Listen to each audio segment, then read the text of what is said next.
European who would love to visit Australia one day. But in the meantime, I explore Australia throughout these videos, and today I thought, why not check out a video of someone actually walking through Australia?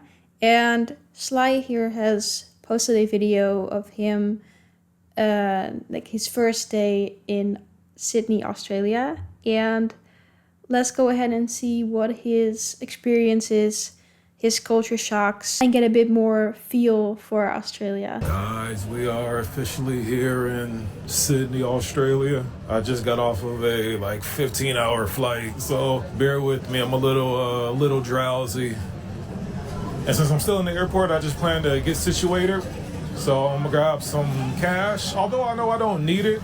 This seems like a very nice elevated airport, first of all. But I want to show you guys the cash for a particular reason. So let me get situated first and then we'll talk more. So this is what I like to see. No ATM fee. But something tells me it's too good to be true, but we're gonna try it out anyways. No ATM. This is the first time I've ever seen an ATM say no ATM fee. Got pin in. Cash out. Checking. I forgot this is Australian currency. God damn, how much do I need? How much is 100 in Australian? Yeah, I have no idea really how that correlates to euros either. Didn't really think about that. Just $50. I think it's like 100 and something. 50, 70. All right, so we're just gonna take $50 is around 70 Australian. What do you call it? Dollar? Is it Australian dollar? This sounds so stupid right now. Wait. Yeah, right? Let me know in the comments. 50 though. Display, receipt. Okay. To proceed with this transaction, charge you $7. I knew They got him. it's too good to be true. Would you like to continue? But I guess that's because his bank account is not Australian. I assume that for Australians, then it is without charge, but maybe it's like conversion or something. You know, yeah, I knew it was too good to be true. So you could take trains from the airport, as you see, but I'm staying on the outskirts, guys. Don't judge me. I'm not staying in the city proper, so. Honestly, I like doing that too, because it can give you a more expansive, more real view of what a city is actually like, instead of just seeing the highlights or the city center. Because seeing both sides, the city center and more the outskirts, I feel like, yeah, it just gives you a more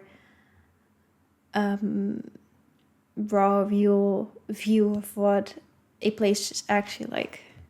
All I need to do is take a bus. I'm actually not too far from the airport. And for the record, I know I most likely don't need cash out here, but again, I want to show you the currency later on. So I just pulled out a little bit. So I have to take the 420, but it's a different one. They have two 420s. But here goes one of the buses, and I was told you're able to pay with Apple Pay. So that's great, but waiting for the next bus, guys.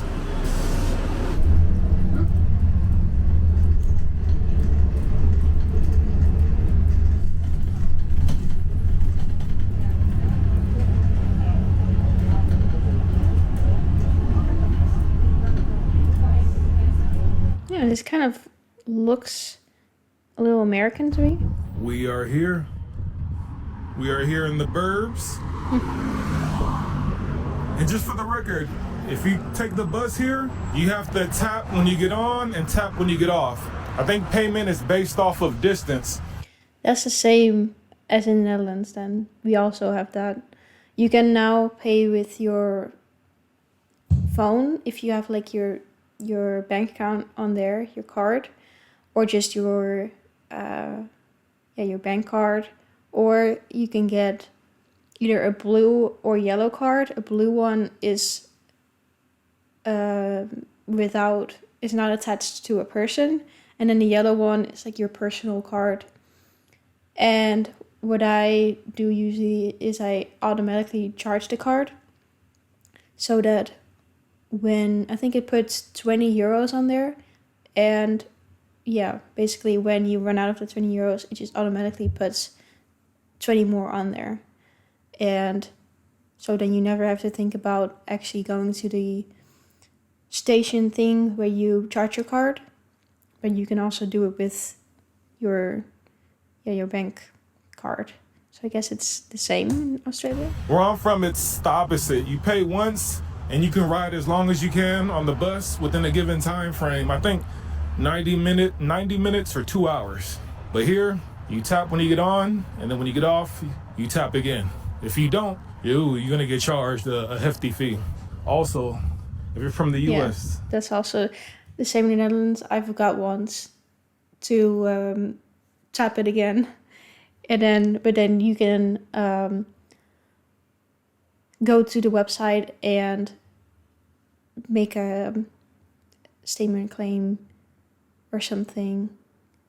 I forgot how it really works. I think I got my money back, so yeah.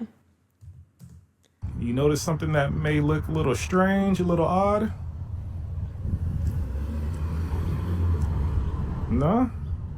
You don't see it? You don't notice it?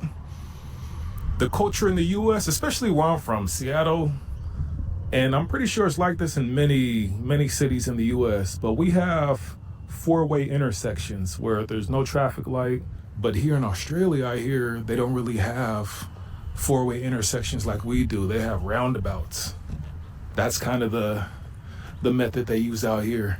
Yeah, I guess that's the difference between the US and Australia then.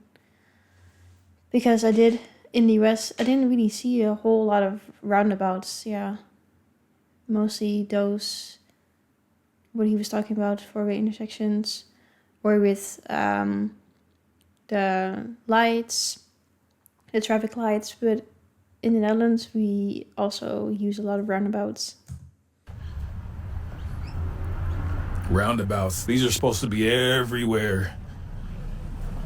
Which again, where I'm from, it's not very common. It's not very common. Yeah, here goes another one, another roundabout. Again, they're supposed to be everywhere. Yeah, this sign right here, you're not gonna see it that much in the US. I'm sure it exists, but you're not gonna see it that much. My accommodation should be straight ahead around the corner. The host said I can leave my stuff in the room while it's being cleaned. So I'll drop off my bags and we'll head out. And then I'll show you guys what the room looks like later and show you. This looks a lot like an American sidewalk though to me. At least from when I was in the US, and I've seen quite a lot of sidewalks in a lot of different cities because I traveled around the US with my boyfriend. So yeah, it definitely looks a lot like the American sidewalks, and because that's the difference with the Netherlands, is that our sidewalks basically look completely different. Guys, how much I paid for it, which yeah, kind of hurt my wallet a little bit. Just left the bags in the building, and since we're here, let me go ahead and show you exactly what I was talking about. So here goes the currency. Hold on. Bam. This is, in my I've never seen that before. opinion, a historic currency right here. Whereas in the US and other countries, they use paper. Here they use something called polymer, which is a type of plastic. And Australia is the first to ever use this type. And the reason why is because, one, it's more durable, it's water resistant. Supposedly you should be able to crumple it up and it should return back to form easily. Wow. Pretty easily. That's really nice though, because sometimes it would just, when you use the paper currency, it will just get so crumbled, and especially if you carry it for a long time. Yeah, I'm sure you all know this, but that's nice. Right. Also, it's said to be one of the most advanced currencies in the world because it has a lot of security measures. So a lot of times when people are looking for counterfeit bills, what they do, they put the bill into the sun to see the watermark. Well, this has other features such as when you put it into the sun and tilt it, there's a bird that's supposed to change colors. Not only that, the bird's wings move. So it's like some 3D type stuff with this currency. There's supposed to be a clear window right there. You see it's clear right there.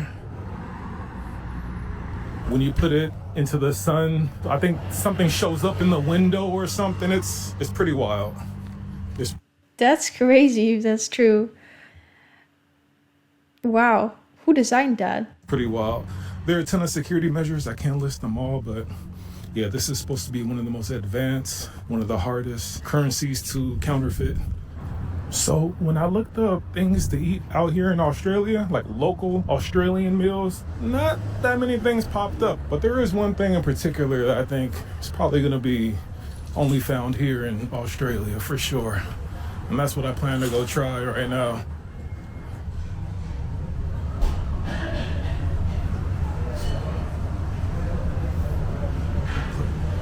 Have you had been before?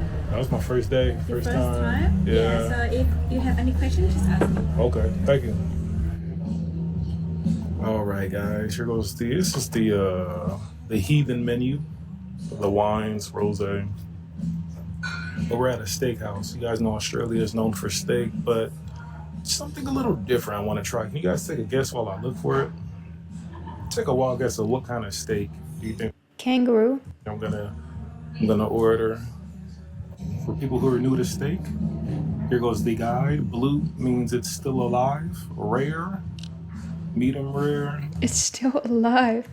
I think most chocolate folks like well done. Yeah, I'm not a big steak person. Not even a big meat person in general. Like I eat meat, but mostly chicken. Or yeah, when you eat a burger. Well, usually also a chicken burger, actually. Yeah. I'm not a fan of most meats. For some reason, some meat also, I don't know if I'm allergic to it or something, but I noticed that when I eat certain meats, I get this weird feeling in my chest, and like I get kind of, it's hard to breathe a little bit. I don't know what that's all about, but yeah, I don't eat a lot of steak. No, but I like mine's medium. Okay, guys, what I'm gonna order is right in your face. Let me know if you see it. Remember, we're in Australia. This one? Damn. How do you pronounce this? Wokuraka? I'm probably butchering this. Wokuraka QLD kangaroo loin. That's the hint. We're in Australia, guys. Bam. We got the kangaroo, and then roasted potatoes, and then my favorite sauce. That looks good though. I didn't expect it to be so long for some reason. Steak is chimichurri. Oh man, guys. And then complimentary water, which isn't common.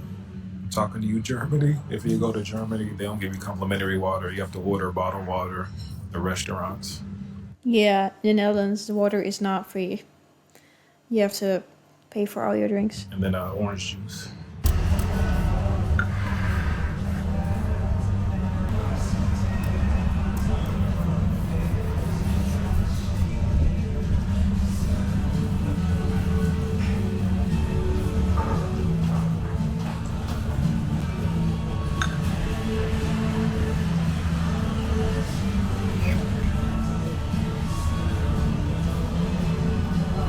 Potato looks good.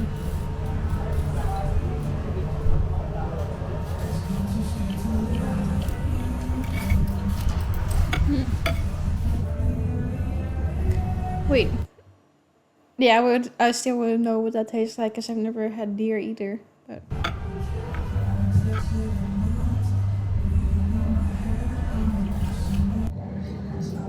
Hidden guy definitely tastes different. We'll talk more outside. Let me just enjoy this.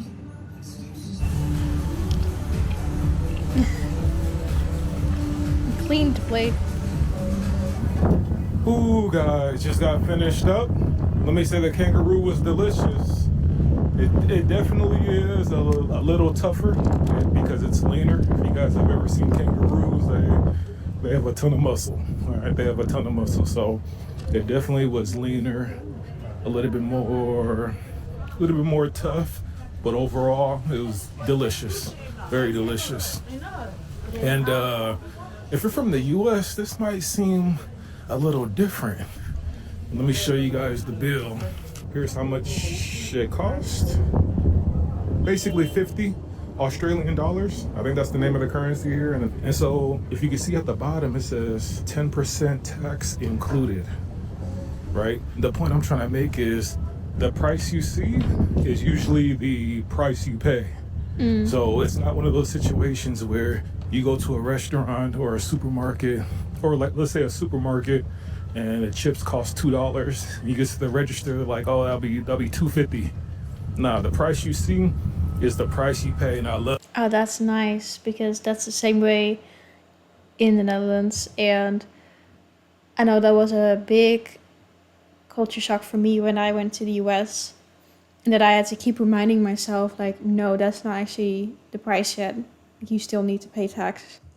Of that, just include everything into the price. If you want to include tax, tips, surcharge, whatever, just include it. So that's one thing I'm liking about Australia. Another thing, if you're watching from the US, which might be super different, okay, this is gonna blow your mind, especially coming from a country like Australia, you know, a Western country, definitely shares some heritage, history with the US, you know, the whole British stuff. When I went to pay, I tapped my card and that was it. She gave me my receipt. The point I'm trying to make is there's no tipping culture isn't big out here in Australia.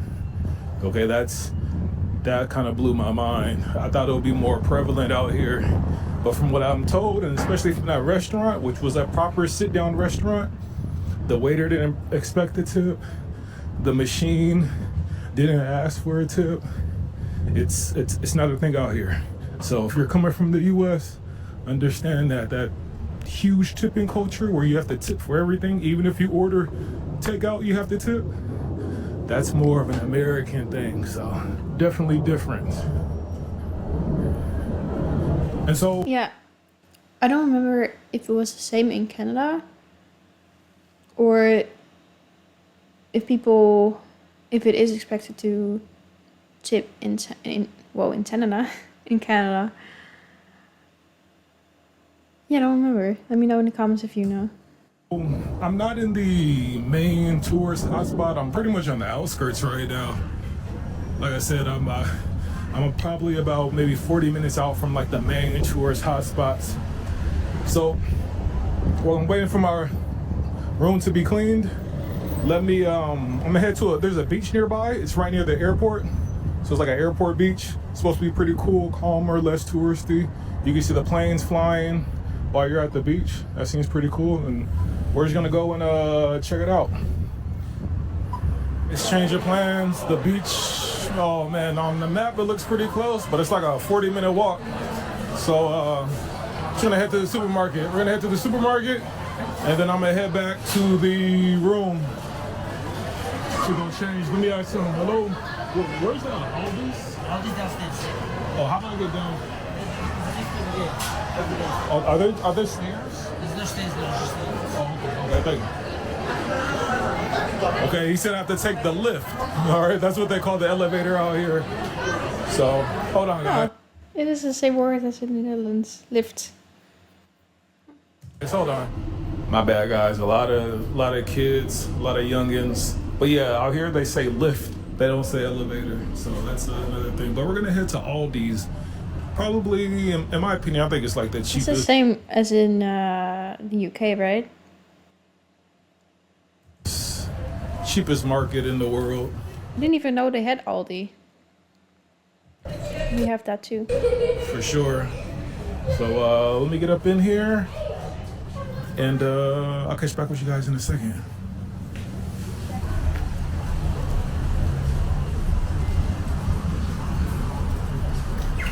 But let me say that Aldi so far has been probably one of the most affordable supermarkets I've ever been to so far in my travels.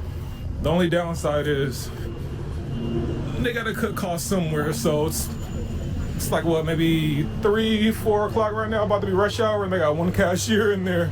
Worse than Walmart. Walmart will have 10 lanes, but 2 cashiers. So it's even worse than Walmart in that regards, but the price, oh, you can't beat it. So you can't beat it. I forgot to mention when I was talking about the no tipping culture out here that I think exists. I think one reason why is because Australia is said to have one of the highest minimum wages in the world. So there's really no need to tip because the people here, I'm sure it's expensive, but again, Australia, they have a high minimum wage. Before I forget, let me show you guys the room. And for 3 nights, I paid $253. Wait, hold on. Show you guys the room. And for 3 nights, I paid $253. So $250 That for sounds 3 nights. pretty expensive. And keep in mind, I'm on the from my point outskirts, of so view. you can imagine what the prices are like in the city center near all the tourist attractions. But one of the private baths, it's like a walk-in bathroom right there. It looks nice.